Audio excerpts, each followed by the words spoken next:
உன் பெட்டி. இதுக்குள்ள 10,000 ரூபாய் பணம் வச்சிருக்கேன். நீ என்ன வளர்த்ததுக்காக இதை எடுத்துட்டு வெளியே போயிடு. லட்சுமி, என் பேரை சொல்ல உனக்கு உரிமை இல்லை. இந்த வீட்டுக்குள்ள அடி எடுத்து வைக்கிறதுக்கு உனக்கு அருகதை கிடையாது. போயிடு. ஏம்மா, எதுக்காக உன் கழுத்துல தாலி கட்டினவரை கணவர் இல்லன்னு எப்ப சொன்னியோ அப்பவே நீ ஒரு பெண் இல்ல பிசாசுன்னு முடிவு பண்ணி. கடவுளே, கடவுள் பேரை சொல்லி தப்பிச்சுக்கு பார்க்காத. உன்னை நான் நல்லா புரிஞ்சுக்கிட்டேன். மெழுக மேல பூசிக்கிட்டு உதட்டுல தேனை தடவிக்கிட்டு உள்ளத்துல நஞ்ச வச்சிருக்கிற நீ ஒரு நயம் வந்து உன் முகத்துல முடிச்சாரே பாவம். போய் இங்க இருந்து. போறேன். போறதுக்கு முந்தி ஒண்ணு கேட்கிறேன். ஒருத்திக்கு தன் கணவர் கெட்டவர்னு தெரிஞ்சும் அவரால தன் மகளுக்கு வரப்போற நல்ல வாழ்வு நாசமா போயிடுங்கிறது புரிஞ்சும் அப்படிப்பட்ட ஒரு இக்கட்டான நிலைமையில அவர்தான் தன் கணவர்னு எந்த மனைவியாவது காட்டிக்க விரும்புவாளா? நல்லா இருக்கு நீ சொல்றது. நான் சொல்லட்டுமா? தன்னுடைய மனைவி கெட்டு போயிட்டானா இவதான் என் மனைவின்னு 4 பேருக்கு முன்னால எந்த கணவனும் காட்டிக்க விரும்ப மாட்டான். ஆனா கணவன் எப்படிப்பட்ட கெட்டவனா இருந்தாலும் சரி, அதுக்காக இவர் என் கணவர் இல்லைன்னு எந்த மனைவி மறுக்க மாட்டான். அப்படி ஒருத்தி இருந்தா அவ இந்த நாட்டு பெண்களுக்கு இருக்கிற பெருமைக்கு சிறப்புக்கு ஒரு களங்கம். கண்ணகி கதை தெரியல உனக்கு? கோவலன் கண்ணகிக்கு செஞ்ச கொடுமையை விடவா இந்த நாட்டுல ஒரு கணவன் தன் மனைவிக்கு செஞ்சிட போறா? அப்படிப்பட்ட கோவலனே வீடு தேடி வலிய வந்தப்ப அவரை உள்ளன் போட வரவேற்று தன் கணவனா கண்ணகி ஏத்துக்கலையா? அந்த கதையை கேட்ட அப்புறமா இந்த கேள்வி நீ என்கிட்ட கேட்கிற? சொல்லுப்பா, சொல்லு. நீ சொல்ல சொல்ல அத நான் கேட்க கேட்க என் காதுல அமுதத்தே அள்ளி ஊத்துற மாதிரி இருக்கும்பா. நான் வளர்த்த பொண்ணு எனக்கே எடுத்து சொல்லக்கூடிய அளவுக்கு புத்திசாலியா இருக்கிறத பார்த்து மேமறந்து போய் நிக்கிறேனே. கடவுளே, இந்த சந்தோஷத்தோடயே நான் செத்துறக்கூடாதா? அம்மா லட்சுமி, மனைவிக்கு நீ சொன்ன அவ்வளவு விளக்கம் ஒரு மகளுக்கும் பொருந்துமா? நீ என்ன சொல்ற? உயர்ந்த நிலையில இருக்கிற ஒரு பொண்ணுக்கு தாழ்ந்த நிலையில, அதுவும் கெட்டவரா இருக்கிற ஒருத்தர் தான் தன்னை பெற்றவர்னு தெரிஞ்சா அவரை தகப்பன்னு சொல்லிக்க அந்த பொண்ணு தயாரா இருப்பாளா? ஏன் இருக்க மாட்டா? முத்து தன்னை மூடி வச்சு இந்த சித்தியை வெறுத்திட முடியுமா? 1000 தான் கெட்டவரா இருந்தாலும் அம்மாவோட கர்ப்பத்துல இந்த உயிர் உருவாகிறதுக்கு காரணமா இருந்த தந்தையை மறந்துட முடியுமா? இல்ல ஒதுக்கிட முடியுமா? மாதாவுக்கு அடுத்தபடியா இருந்தாலும் குருவுக்கும் தெய்வத்துக்கும் முன்னால இருக்கிற அந்த பிதாவை மதிக்காம இருக்க முடியுமா? எனக்கு மட்டும் அப்படி ஒரு தந்தை இருந்தா அவரை நான் மதிச்சு வணங்கத்தான் செய்வேன். சரியா சொன்னேம்மா.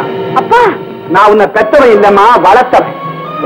ஐயா, கடல் பொங்கிடுச்சு, இனி கரை அமைச்சு பிரயோஜனம் இல்லை.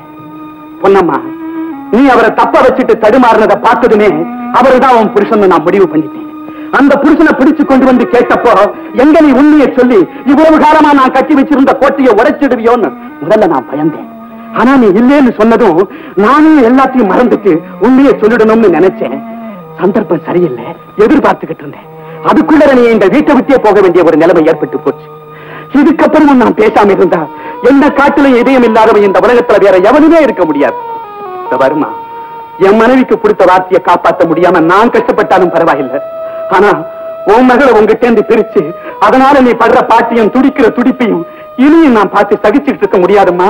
தாயே, தாய்ப்பாசம் இவ்வளவு காலம் உங்ககிட்ட தாக்கு பிடிச்சதே பெரிய விஷயம். லட்சுமி, இவ்வளவு நாளா உங்ககிட்ட உண்மையை நான் சொல்லாம இருந்ததுக்கு என்ன மன்னிச்சிடுமா. இப்ப சொல்றேன், ஆண்டவன் மேல ஆணையா சொல்றேன், இது ஆயா இல்லை, உன்னை பெத்த தாய்மா, தாய்.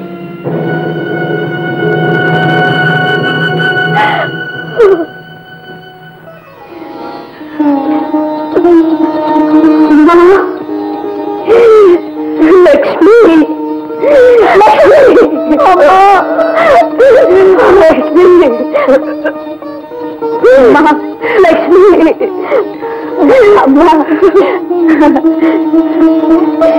அம்மா, உங்க அருமை தெரியாம அப்படி எல்லாம் பேசிட்டேன், என்ன மன்னிக்கிறீங்கம்மா. பரவாயில்ல, நீ என் மகதானேம்மா. அம்மா, இவ்வளவு பண்பும் பாசமும் உள்ள நீங்க அப்பாவை உங்க கணவர் இல்லைன்னு ஏமா சொன்னீங்க? லட்சுமி, ஒரு பொண்ணுக்கு புருஷன் முக்கியமா பிள்ளைங்க முக்கியமான்னு கேட்டா புருஷன் தான் முக்கியம்னு எல்லா பெண்களுமே சொல்லுவாங்க.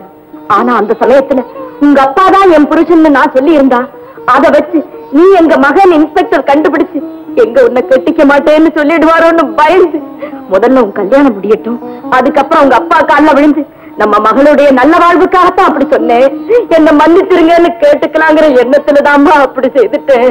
கேட்டியம்மா, 16 வருஷமா புருஷனை பார்க்கணும்னு உங்க அம்மா துடிச்சுக்கிட்டு இருந்தாங்க.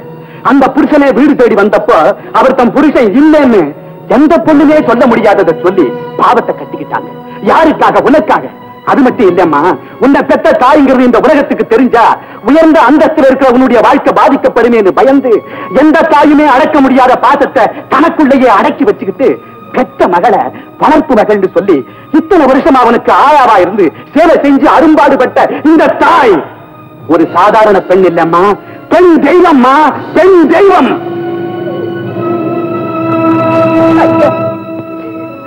கடவுளே, காத்திருந்த கடலும் ஓடி வந்த நதியும் ஒன்னா தங்கமா ஆயிடுச்சு. பொன்னம்மா, இந்த சந்தோஷத்துல என்னுடைய ஒரு கவலை இன்ஸ்பெக்டர் சங்கருடைய விருப்பத்துல ஒரு மாறுதலும் இல்லாம இருக்கணுமேங்கிறது. கவலைப்படாதீங்க ஐயா, அவருக்கு எல்லா விவரமும் தெரிஞ்சு போச்சு. எந்த விதமான மாறுதலும் இல்லைன்னு சொல்லிட்டாரு. அப்படியா? ரொம்ப சந்தோஷம். இப்பவே போய் உன் கணவருக்கு நானே ஜாமீன் கொடுத்து கூட்டிட்டு வரேன். சரிங்க ஐயா. லட்சுமி, லட்சுமி அம்மா.